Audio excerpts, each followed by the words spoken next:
Hi guys, welcome to my arts studio. So so guys, आज हम still life की demo करने लगे हैं। ऑलमोस्ट हमारे 3 ऑब्जेक्ट रखे गए हैं, ठीक है, जो आपको सामने ये सर्कल में दिख रहे होंगे, ठीक है।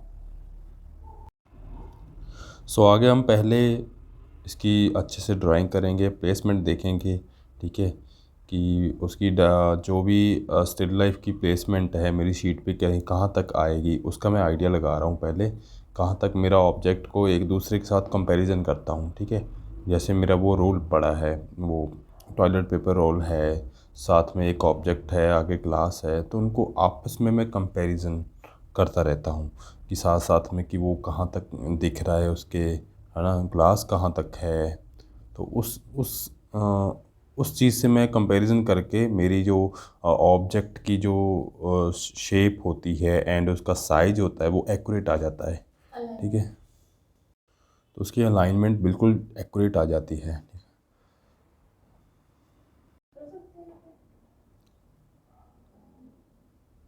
तो आगे आप जितनी भी अच्छी से ड्राइंग के ऊपर आप ज़्यादा फोकस करिए, ज़्यादा ध्यान दीजिए, क्योंकि अगर आपकी ड्राइंग अच्छी नहीं होगी तो आपका मतलब आगे जाके आप कितनी भी अच्छी शेडिंग कर लो, कितना भी आप जोर लगा लो, तो आपका ऑब्जेक्ट बनाने में मज़ा नहीं आएगा, काम करने में मज़ा नहीं आएगा, और आपका वो सेम टू सेम बनेगा ही नहीं। जब बनेगा ही नहीं तो मज़ा ही नहीं आएगा। तो इसीलिए मैं हमेशा पहले स्केचिंग को प्रेफर करता हूँ कि आप स्केचिंग जितनी ज़्यादा हो सके आप करिए, ठीक है। तो पहले ऑब्जेक्ट की एक रफ़ ड्राइंग करिए सारे ऑब्जेक्ट की, फिर उसको फाइनल करिए कि हाँ ये ठीक है मेरा, तो उसके बाद उसको उसकी लाइंस को आप थोड़ा पक्का कर दीजिए, मतलब, ठीक है। तो ड्राइंग फाइनल करने के बाद अच्छे से एकदम पूरा देख कर फिर आप शेडिंग स्टार्ट करोगे। शेडिंग कहाँ से स्टार्ट करोगे? अगर आप राइट हैंड से काम करते हो तो आप लेफ़्ट से, जैसे मैंने एक ऊपर से एक साइड से शेडिंग स्टार्ट करी है, तो वैसे ही आप ऊपर से मतलब एक साइड से करोगे ताकि आपका हाथ लग के बाकी पेंटिंग, बाकी स्टिल लाइफ जो भी वर्क आपका है वो ख़राब ना हो, ठीक है। तो नीचे हाथ ना लगे, तो इसलिए ऐसे जैसे पहले और आगे पहले फिर मैं ये देखता हूँ सबसे पहले बैकग्राउंड, स्टिल लाइफ का बैकग्राउंड क्या है, हमारे ऑब्जेक्ट क्या है, उनमें से कितना, कौन सी चीज़ लाइट है सबसे ज़्यादा, कौन सी चीज़ डार्क है, तो उसकी उसी वजह फिर उसको साथ साथ में लेकर मैं आगे अपना वर्क स्टार्ट करता हूँ। जैसे मैंने पहले बैकग्राउंड किया है इसका, ठीक है। तो बैकग्राउंड मोस्ट इम्पॉर्टेंट है, क्योंकि मेरे आगे के जो ऑब्जेक्ट है जो आपको दिख भी रहे हैं वीडियो में, तो वो लाइट है, ठीक है। वो लाइट क्यों है? क्योंकि उसको उनका बैकग्राउंड बहुत डार्क है, इसलिए मेरे को वो लाइट नज़र आ रहे हैं। अगर वो उसका उनका बैकग्राउंड में कोई वाइट शीट पड़ी होती या वाइट कुछ भी पड़ा होता, मतलब बैकग्राउंड बिल्कुल लाइट होता, तो वो ऑब्जेक्ट मेरे को डार्क नज़र आते, ठीक है। तो ये सारा कलर स्टोन्स का खेल है, ये थोड़ा समझना पड़ता है स्टिल लाइफ में, ठीक है। तो ये जैसे जैसे आप प्रैक्टिस करते रहते हो तो थोड़ा समझ में आता रहता है, ठीक है। पेंसिल से ज़्यादा काम करिए, टोन में ज़्यादा काम करिए, तो आपको ग्रे स्किल होती है, जो टोन होती है ना, वो ज़्यादा समझ में आएगी। तो आगे फिर वही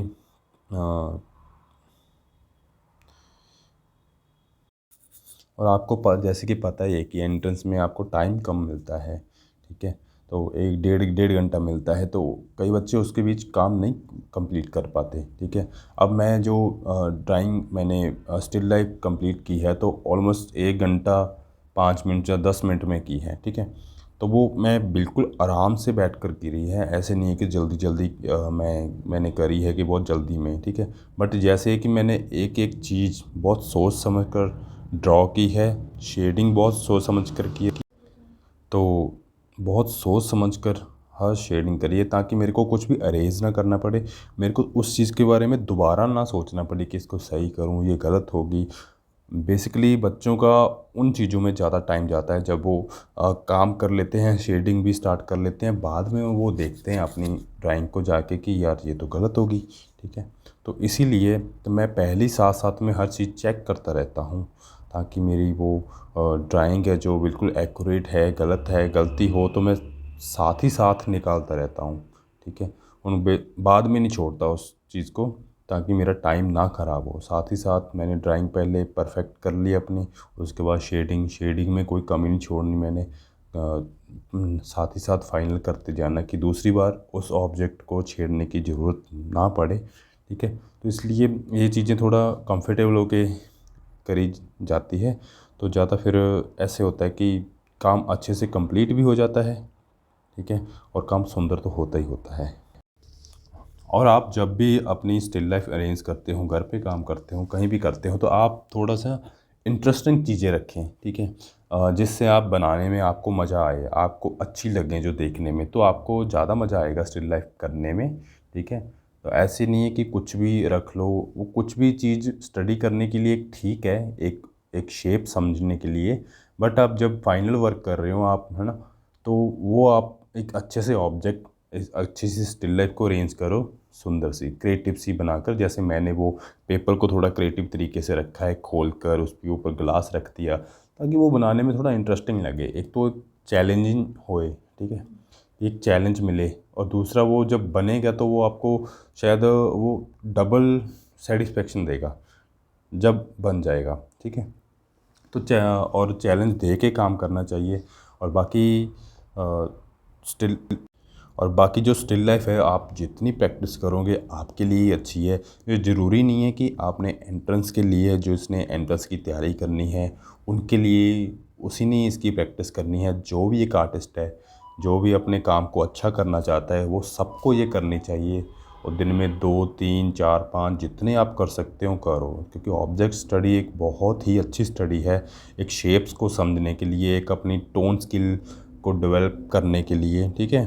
तो इसलिए ये सबको रिकमेंडेड है कि आप सबको करनी चाहिए। Figure sketch and still life sketching बहुत ज़रूरी है सबके लिए। बस अपनी स्टिल लाइफ में बस इन चीज़ों का ध्यान रखें कि जो चीज़ आपकी स्टिल लाइफ में ऑब्जेक्ट में सबसे ज़्यादा डार्क है उसको डार्क ही रहने दें। मतलब उसकी टोन मेंटेन करके रखें कि वो सबसे डार्क ही लगे, और जो सबसे लाइट है वो लाइट ही लगे। जैसे आपको मेरी स्टिल लाइफ में आपको आराम से नज़र आ रहा होगा कि जो पेपर है बिल्कुल वाइट है, वहाँ पर भी वाइट है ओरिजिनल में, और यहाँ पर भी आपको वाइट ही लग रहा है। तो ये चीज़ आपने मेंटेन करके रखनी है, ठीक है जी।